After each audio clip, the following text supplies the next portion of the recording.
ओम शांति। भगवान भी उनके पीछे पीछे डोलते हैं जिसके अंदर होते हैं ये 21 लक्षण। आज इस दुनिया में ऐसे समय पर जब तो लोगों को बहुत दुख होता है, बहुत परेशानी में होते हैं, उस टाइम पर अगर जिसको परमात्मा की अनुभूति होती है, भगवान की अनुभूति होती है, तो वो आत्माएं, वो व्यक्ति बहुत ही सौभाग्यशाली होते हैं कि अपना दुख और सुख वो परमात्मा के साथ बांट सकते हैं।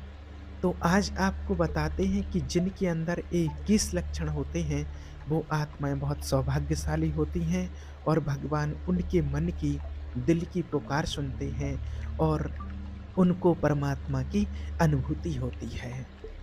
और ऐसे व्यक्ति रास्ते में आए हुए भय और प्रलोभन को स्वीकार नहीं करते हैं, उसके कभी कदम नहीं लड़खड़ाते हैं, तब उसके अंदर, जिनके अंदर ये 21 गुण होते हैं, ऑटोमेटिक उनके अंदर 21 गुण प्रकाशित हो जाते हैं और ये गुण जिनके अंदर होते हैं, वो भगवान को भी कहते हैं कि अपने अधीन कर लेते हैं। जब किसी का सही मार्ग तय होने लगता है, तो उसको 2 बातें गिराती हैं, या तो उसके अंदर भय आएगा या फिर किसी प्रकार का प्रलोभन, लोभ जागृत हो जाएगा।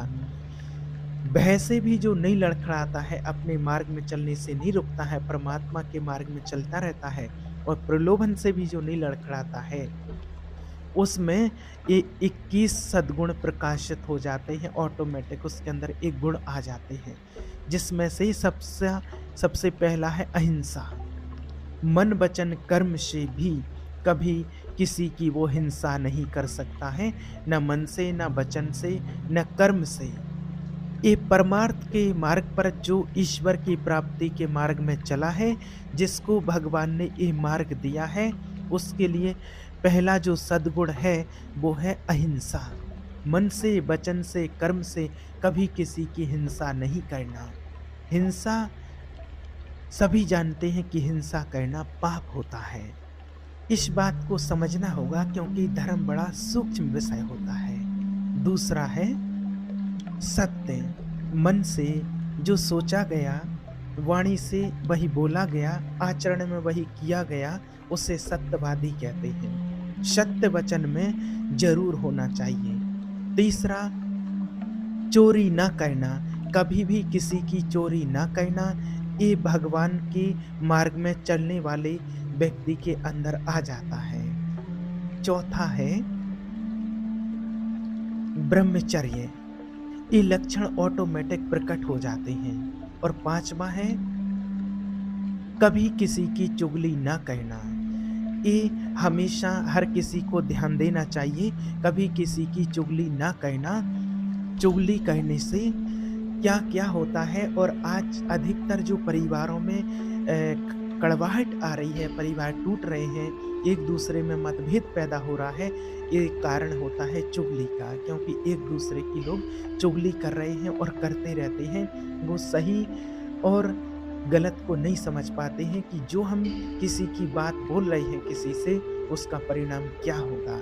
भाई भाइयों में, परिवार में, देवरानी जेठानी, सास बहू में एक दूसरे की बात कहने से, किसी का परिवार तोड़वाने से किसी के लिए नुकसान पहुंचता है, तो उसका परिणाम क्या होता है वो नहीं समझ पाते हैं, और उसका फल फिर उसको ही भोगना पड़ता है।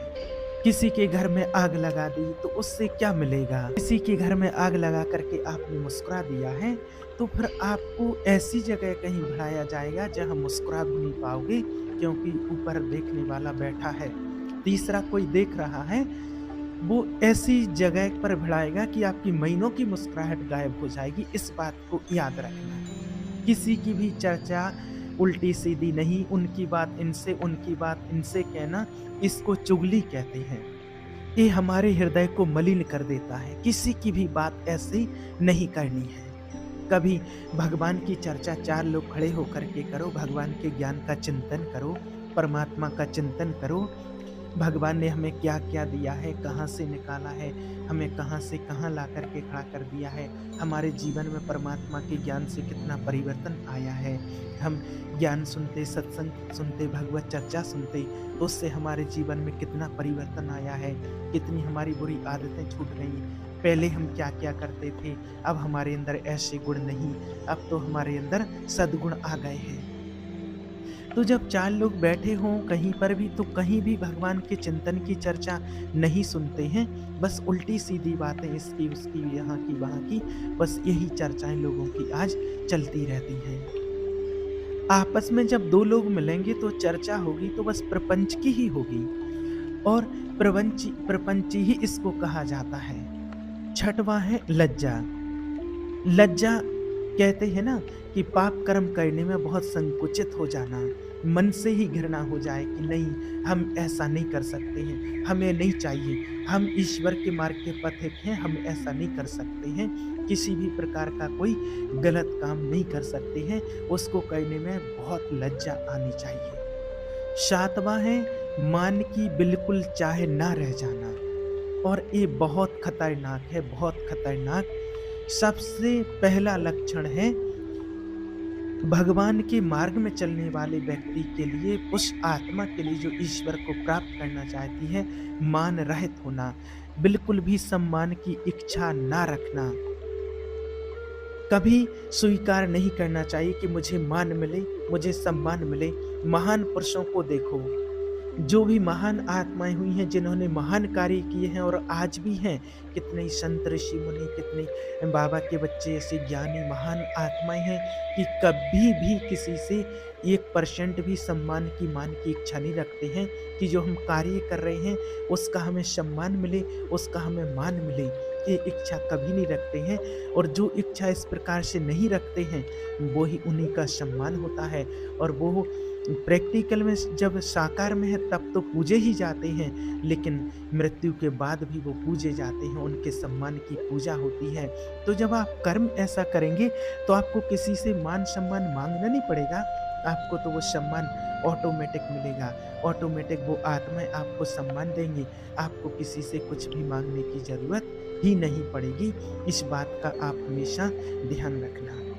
आज देख रहे हैं आप स्वामी विवेकानंद, श्री रामकृष्ण परमहंस जी, महात्मा गांधी और हमारे ब्रह्मा बाबा दादा लेखराज, जिन्होंने कभी 1% भी, हमारी दादियाँ मान सम्मान की भूखी नहीं रही, लेकिन आज पूरी दुनिया उनको पूज रही। स्वामी विवेकानंद जी को सभी पूज रहे हैं, श्री रामकृष्ण परमहंस, महावीर स्वामी, गौतम बुद्ध, ऐसी कितनी ही महान हस्तियां हुई हैं दुनिया में। तो महात्मा गांधी कभी ये थोड़ी सोचते थे कि हमारी नोटों पर फोटो छपेगा, ऐसा ऐसा होगा, कभी नहीं। वो तो सिर्फ अपना कर्म करते रहे। जब आप अपना कर्म करते रहेंगे तो आपको सम्मान तो ऑटोमेटिक मिलेगा। सम्मान कोई ऐसी चीज़ नहीं है जो आपको मांगने पड़े, आपके मांगने से मिले, वो तो ऑटोमेटिक मिलता है। और 8वां है पवित्रता। शरीर पवित्र, वस्त्र पवित्र, चिंतन पवित्र होना चाहिए, व्यवहार पवित्र होना चाहिए। छल कपट से व्यवहार दूषित हो जाता है। बहुत इस बात का ध्यान रखना है।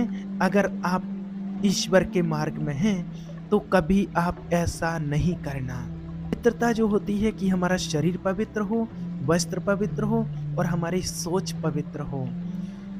जितना आप पवित्र रहोगे उतना ही राग का नाश होगा, उतना ही आप और आपका ऑटोमेटिक परमात्मा की ओर खिंचाव होगा। और जितना आप शरीर को अपवित्र रखोगे उतना ही और आपको राग वृत्ति ऑटोमेटिक आकर्षण करेगा। ऑटोमेटिक दुनिया की ममता शक्ति आपकी ओर आकर्षित होगी। 9वां है संतोष। जैसी परिस्थिति प्रभु ने दी है, जैसी परिस्थिति है आपके कर्म के अनुसार, उसमें संतोष रहना, किसी प्रकार की कोई चाह ना रखना, ये संतोष धन है। इसी से सारी चाहना नष्ट हो जाती हैं, कोई आपकी इच्छाएं नहीं रह जाती हैं, कोई कामना नहीं रह जाती है। बिना संतोष के कामनाओं का नाश नहीं होगा। इसलिए जो ईश्वर के मार्ग में चलते हैं उनके अंदर ऑटोमेटिक संतोष आ जाता है। जैसा भगवान ने दिया, जैसा परमात्मा ने कहा। आज अगर हमारे घर में अच्छी सब्जी नहीं है तो ठीक है, जैसा भी है उसमें संतोष, जैसा भी है उसमें काम चला लिया। आज अगर खाने के लिए भोजन भी नहीं है, तो पानी में काम चला लिया, जल से काम चला लिया, जैसा है उसमें संतोष। एक बार एक संत जी थे, उनसे किसी ने पूछा, कहीं कुछ उनकी व्यवस्था नहीं हुई खाने की, तो पूछा कि आज पाया? बोले हाँ, आज ले लिया है। बोले क्या ले लिया? बोले पा लिया। क्या पा लिया? बोले भूख को पा लिया है आज। इस प्रकार से संतोष रहना, संतुष्ट रहना, संतुष्ट सबसे बड़ा धन है। काहू से कुछ ना चाहूंगो, संतोष। 10वां है महान सहनशील, महान सहनशीलता बनना। दूसरे के कटु वचन, शरीर की पीड़ा, अपने ही शरीर की पीड़ा, भूख का प्रभाव, अपने ही शरीर में उत्पन्न रोगों का प्रभाव, अंदर की जलन, संतुष्टता आए, ये महान लक्षण है ईश्वर की प्राप्ति के मार्ग पर चलने वाले व्यक्ति के लिए। जरा सी बात में विक्षिप्त हो जाना, चिड़चिड़ा स्वभाव कर लेना, नाना प्रकार की अशब्द बोलना, अशब्द वृत्तियों में दौड़ जाना, इस साधक का स्वभाव नहीं होता। बड़े से बड़े स्वभाव को कष्ट के हंस करके सह लेना, बड़ी से बड़ी परिस्थिति को हंस करके सह लेना। कैसी भी बड़ी से बड़ी परिस्थिति आए, आप ईश्वर के मार्ग में चल रहे हैं, आप भगवान के मार्ग में चल रहे हैं, चाहे आप गृहस्थी हो तो भी आप ईश्वर के मार्ग में चल रहे हैं। और 11वां है निष्कपटता। जो ईश्वर के मार्ग में चलते हैं उनके मन की स्थिति एकदम सरल होती है, सहज होती है, अंदर में बिल्कुल कपट नहीं होता है। निष्कपटता उनके हृदय में जागृत हो जाती है, एकदम निष्कपट रहती है। किसी भी प्रकार का अपने पराये किसी से भी किसी प्रकार का कोई छल नहीं, कोई कपट नहीं, किसी भी प्रकार का नहीं रखना है अपने मन के अंदर। 12वां है संत महात्मा, महान आत्मा, ईश्वर के मार्ग में चलने वाले लोगों के प्रति अति प्रेम, अटूट प्रेम, परमात्मा से अटूट प्रेम, सत्संग से इतना उनका लगाव हो जाता है कि कैसे हम जल्दी से पहले पहुँचें। जैसे बाबा के आश्रम में आते हैं तो मुरली सुनने सबसे पहले पहुँचे, हम आगे बैठें, आगे सुन कर के मुरली सुने। और कहीं भी कोई क्लास हो या कहीं भगवत चर्चा हो रही हो, कहीं भागवत कथा चल रही हो, तो उसमें भक्त लोग जा कर के आगे बैठें। कैसे हम सबसे पहले आगे पहुँचें, आगे जा कर के हम सुनें एकदम चात्रिक की तरह, और उनकी दृष्टि पर रख कर के हम एकदम उनकी एक एक शब्द को अपने अंदर ग्रहण करते जाएं। सच्चे श्रोता का ये लक्षण होता है, मैं भाग करके जाऊं और उनको देखता रहूं और उनके जो वाक्य निकल रहे हैं उनका पान करूं मैं अपनी इंद्रियों के द्वारा। 13वां है ईश्वरीय सेवा की भूख। ये उनके अंदर प्रकट हो जाता है कि उनको ये नहीं रहता है कि मैं ये कर रहा हूँ, नहीं कि मैं ऐसा नहीं, भगवान कब ऐसी कृपा करे, मेरा ऐसा कब संयोग बने कि मैं ईश्वर की सेवा में सहयोगी बन पाऊँ, मुझे ईश्वर की सेवा, मुझे भगवान की सेवा मिले। जो सदमार्ग पर चलने वाली ऐसी आत्माएं होती हैं, वो कहते हैं कि महान आत्माएं भगवान के मार्ग में चलने वाले ईश्वर के पथिक जो होते हैं, उनकी सेवा करने का अवसर कब मिले, ये हम चाहते हैं, ये अवसर कभी बंद ही ना हो। जीवन भर मुझे ऐसी सेवा मिलती रहे कि हम ईश्वर की सेवा में खड़े रहें। और जब ऐसी हम महान आत्माओं की सेवा करते हैं तो हमें बहुत आनंद मिलता है। संतों की सेवा करते हैं, ईश्वर के मार्ग में चलने वाली आत्माएं होती हैं, बाबा के बच्चे होते हैं, उनकी सेवा करते हैं तो बहुत आनंद मिलता है। तो इस सेवा की भूख जग जाना। 14वां है तप। तप कहते हैं मन में आए हुए विकारों को सह जाना, उसके अधीन होकर उसके अनुसार भोग की क्रिया ना करना। ताप होता उसको सह जाना, अपने परमार्थ मार्ग में चलने में जो कष्ट मिलता है उसको हंस के सह जाना, उसे तप कहते हैं। जैसे किसी को भी नींद ना आती हो तो इस समय उसको आराम से आ जाएगी घर में आराम से, लेकिन आप नींद का त्याग करके चाहे सर्दी गर्मी मौसम कैसा भी हो उसका त्याग करके भी आप ईश्वर के मार्ग में चल रहे हैं और ईश्वर को याद कर रहे हैं। आप सुबह उठ करके ब्रह्म मुहूर्त में समय नहीं देख रहे हैं, तो यही तो तपस्या है।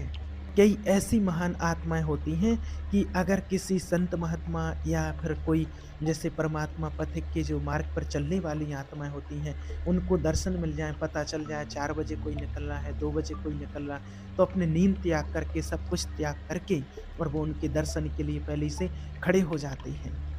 और वो उनको कुछ देते भी नहीं हैं कि रात को मिठाई दे रहे हैं, कि कुछ दे रहे हैं, भोग दे रहे हैं, कुछ भी नहीं। ऐसे भगवान को पाने वाली कृपा पात्र आत्माएँ होती हैं कि बस उनकी दृष्टि मिल जाए, उनके दर्शन हो जाएँ, उनकी एक दृष्टि मिल जाए, उससे हम निहाल हो जाएँगे। और कितने दूर-दूर से आकर के और लाइन में लगा कर के कई लोग खड़े हो जाते हैं। अपने धर्म के पालन में अगर कोई कष्ट मिल रहा है, जैसे आप संयम से चल रहे हैं तो काम वेदना अगर जागृत हो रही है, कोई आपको कटु वचन कह रहा है तो क्रोध वेदना आ रही है, आप अपने परिवार के मोह का पोषण नहीं कर रहे तो मोह जला रहा, आपके पास अर्थव्यवस्था नहीं तो लोभ आपको सता रहा है, कई तरह की ऐसी वेदनाएँ, ताप हैं, तो साधक उस तरफ ध्यान ना देते हुए वो भगवान की तरफ बढ़ते रहते हैं, उसे ही तपस्वी कहते हैं, उसे ही भारी तपस्या कहते हैं। 15वां है स्वाध्याय। स्वाध्याय करने की रुचि बढ़ जाती है जो ईश्वर के मार्ग में चलने लगते हैं। जिनका हृदय अपवित्र है तो वो सुनते हुए नहीं सुनेंगे, कथा, भागवत, भजन, कीर्तन, परमात्मा के सत्संग, मुरली, ज्ञान आदि नहीं सुनेंगे और वो माना उनका मन ही नहीं लगेगा क्योंकि मन बर्दाश्त नहीं कर पाता है, परमात्मा की वाणी को सुन नहीं पाती हैं वो आत्माएँ। सुनने के लिए आते सेंटर में, कई बार ऐसा देखा गया, आएँगे 1-2 दिन सुनेंगे और नहीं मन लगेगा, या कोई भगवत कथा चल रही हो उनका मन नहीं लगेगा, वो बाहर ही जाएँगे। और जिनका मन निर्मल है, शांत वाणी है, तो परमात्मा की वाणी सुन रहे हैं, उनकी वाणी कानों में पड़ रही है, चित्त शांत होता जा रहा। अब अहो भाग्य हमारे। 17वां है दान। अगर आपके पास 100 रुपए हैं, किसी को अगर बीमार देख रहे हो, कष्ट में देख रहे हो, या कोई महान संत सेवा है जो हमारे धर्म के स्तंभ हैं, अगर आप उसमें 1 रुपए भी दे देते हैं, ईश्वर के कार्य में लगा देते हैं, तो ये बहुत बड़ा आपका पुण्य होता है। और अगर बेईमानी करके छल-कपट धन कमा करके और अगर आप 1 लाख रुपए भी देते हो, तो उसका कोई महत्व नहीं होता है, क्योंकि वो बेईमानी का है और जिसके पास जाएगा उसकी बुद्धि को भी भ्रष्ट कर देगा। धर्म के द्वारा कमाया हुआ अगर आप 1 रोटी भी दे देते, 1 रुपया भी दे देते हो, तो वो दान धर्म माना जाता है। और अगर आप ये कह देते हो प्रभु आपका दिया हुआ आपके लिए समर्पित, तो वो बहुत बड़ी सेवा बन जाती है। और फिर आता है विनय। आपका व्यवहार विनय पूर्वक होना चाहिए। विनय इसलिए कहते हैं कि नारियल के जैसा स्वभाव भले होना चाहिए, ऊपर से कठोर और अंदर से एकदम मृदुल दूध की तरह धुला हुआ। अगर ऊपर से ऐसे मृदु रखोगे तो घायल हो जाओगे शायद, क्योंकि माया का बहुत आकर्षण है, उसको सहने के लिए ऊपर से थोड़ा कठोर बनना पड़ता है और अंदर से एकदम कोमल बनना पड़ता है, नारियल की तरह। 18वां है सरल चित्त। चित्त में सरलता हो, व्यवहार आपका निष्कपट, निश्चल और व्यवहार थोड़ा शुष्क हो।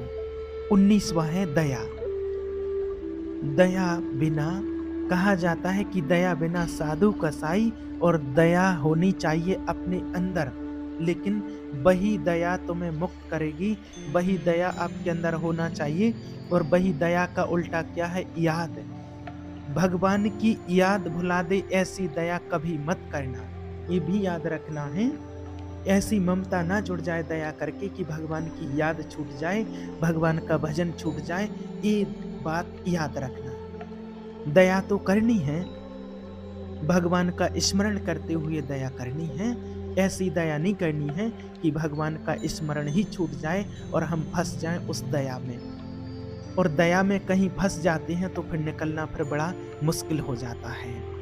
और 20वां है प्रबल श्रद्धा। एक होती है श्रद्धा, लेकिन आपकी हो प्रबल श्रद्धा, किसी के कुछ भी कहने पर भी हमारी श्रद्धा में कोई फर्क नहीं पड़े, कुछ भी फर्क ना पड़े। जैसे बलि जी को देखा है, उनकी प्रबल श्रद्धा है, भगवान में कितनी श्रद्धा। उनके गुरु कह रहे हैं कि इनको 3 पग देने को कहा है, तुम्हारी सारी संपत्ति नष्ट हो जाएगी, राजा बलि से कह रहे हैं। एक इंच जगह नहीं छोड़ेंगे। ये त्रिभुवनपति भगवान हरि हैं, वापस ले लो संकल्प, मैं कह रहा हूँ। प्रबल श्रद्धा, गुरुदेव की बात नहीं मानी राजा बलि ने, और प्रबल श्रद्धा श्राप दे दिया कि जा, भ्रष्ट हो जाएगा, तेरा सब कुछ नाश हो जाएगा। फिर भी कोई भय नहीं, संकल्प किया है मैंने। और प्रभु ने अपना विस्तार किया, नापना शुरू किया, नाप लिया सब कुछ, और फिर डांट लगाई। देखो प्रबल श्रद्धा, बोल 3 पैर पृथ्वी दान के लिए कह रहा था, गुरु ने मना किया था, नहीं माना, बड़ा दानी बनता, डांट लगा रहे हैं भगवान, और बांध दिया है। और अब बोल तीसरा पैर कहां पर रखूं। बलि जी की प्रबल श्रद्धा में कोई फर्क नहीं पड़ा। वो प्रहलाद जी के नाती हैं, महाभागवत महाभक्त हुए हैं, विलोचन पुत्र बलि। उन्होंने कहा कि प्रभु मैंने तो आपको प्रणाम भी नहीं कर पाया है। प्रभु हम अपने वचन से पीछे नहीं हटने वाले। 3 पग कहा था, 2 पग में आपने सब नाप लिया, उतने बड़े बनो जितने बड़े में मांगा था आपने, और तीसरा पैर मेरे सर पर रखो और मुझे नाप लो। 2 पैग में संपत्ति और तीसरे पग में संपत्ति बहन को नाप लो। और वहां भगवान बिक गए। इसे कहते हैं प्रबल श्रद्धा। गुरु ने श्राप दे दिया और गुरु ने मना किया, कुछ भी हुआ, लेकिन श्रद्धा में कोई फर्क नहीं पड़ा। ऐसी होना चाहिए प्रबल श्रद्धा। 21वां है विवेक। ये विवेक बहुत बड़ा साधक का बल होता है। ये कहीं फंसने नहीं देता है, हर जगह से विवेक बचा लेता है। बहुत सुंदर अस्त्र है विवेक, जो हर समय काटता रहता है। मोह ममता राग सबको एक काट देता है, और ईश्वर की प्राप्ति कराने में बहुत बड़ा हाथ होता है विवेक का। और ये विवेक किसी बाजार में आपको खरीदने से नहीं मिलेगा। इसको कहा जाता है बिन सत्संग विवेक ना होई। और राम बिना सत्संग के विवेक नहीं मिल सकता है, बिना परमात्मा की कृपा के विवेक आपको नहीं मिल सकता है। तो ये लक्षण जिनके अंदर होते हैं वो ईश्वर के मार्ग में चलते रहते हैं, और हर समय उनको ईश्वर की अनुभूति होती है। ओम शांति।